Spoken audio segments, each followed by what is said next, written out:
Cabinet मंत्रियों को प्रभार सौंपने के बाद अब लोकसभा स्पीकर के नाम पर मंथन जारी है। प्रधानमंत्री नरेंद्र मोदी की अगुवाई वाली एनडीए सरकार के दो बड़े घटक दल टीडीपी और जेडीयू भी इस होड़ में शामिल दिख रहे हैं। मोदी के दूसरे कार्यकाल में स्पीकर रहे कोटा सांसद ओम बिरला फिर दावेदारी में आगे हैं। उनके कैबिनेट मंत्री ना बनने से अटकलें और जोर पकड़ चुकी हैं। हालांकि मंत्रालयों के बंटवारे के पहले से ही टीडीपी स्पीकर पद के लिए दावेदारी ठोक चुकी है। वहीं जेडीयू भी इस पद की मांग कर रही है। टीडीपी नेता एन चंद्रबाबू नायडू और जेडीयू नेता नीतीश कुमार को ये लगता है कि अगर उनकी पार्टी में तोड़फोड़ की कोशिश होगी तो स्पीकर पद उस समय जीवन बीमा होगा। लोकसभा में सीटों के गुणागणित को देखते हुए स्पीकर का पद इस बार अहम हो गया है, क्योंकि स्पीकर किसी भी सदस्य की अयोग्यता पर फैसला लेता है। इसके अलावा अविश्वास प्रस्ताव के दौरान स्पीकर की भूमिका बेहद महत्वपूर्ण होती है। इसी बीच आंध्र प्रदेश बीजेपी अध्यक्ष दुगुबती पुरंदेश्वरी का नाम भी उछला है। पुरंदेश्वरी इस बार राजमुंद्री लोकसभा सीट से चुनाव जीती है। सूत्रों के मुताबिक पार्टी को लगता है कि अगर पुरंदेश्वरी को स्पीकर बनाया जाता है तो टीडीपी और चंद्रबाबू नायडू इसे लेकर कोई आपत्ति नहीं जताएंगे।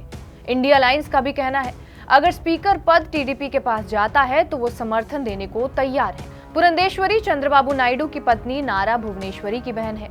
उन्होंने नायडू का उस वक्त समर्थन किया था जब उनकी अपने ससुर एनटी रामाराव का तख्ता पलट करने पर आलोचना हो रही थी। ऐसे में उन्हें स्पीकर बनाया जाता है तो नायडू पर सॉफ्ट प्रेशर रहेगा। उनकी पार्टी पुरंदेश्वरी का विरोध नहीं कर पाएगी। डी पुरंदेश्वरी ने साल 2004 और 2009 में बापतला और विशाखापट्टनम से कांग्रेस के टिकट पर चुनाव लड़ा और जीता।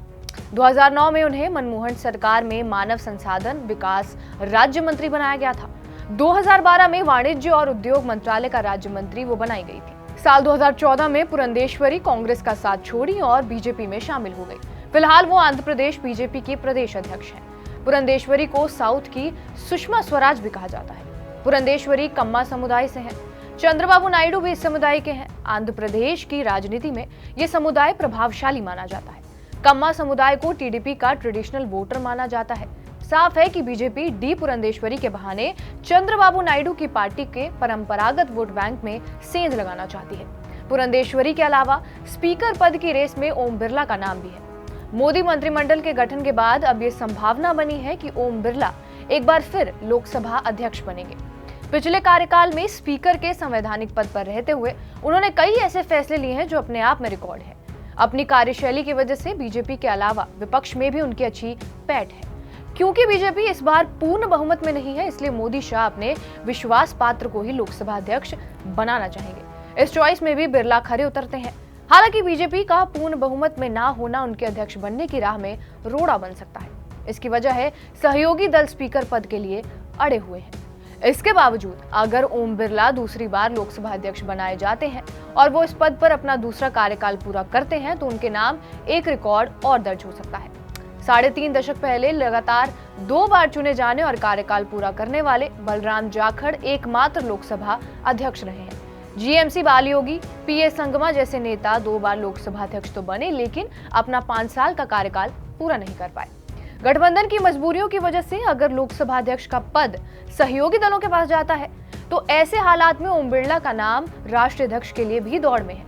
इस पद के लिए राजस्थान से ही भूपेंद्र यादव का नाम भी चला था, लेकिन उन्हें मंत्रिमंडल में जगह दे दी गई।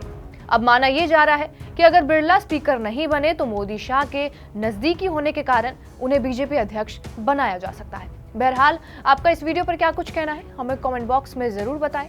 बाकी देश और दुनिया की तमाम बड़ी खबरों के लिए बने रहिए हमारे साथ TV9 डिजिटल पर।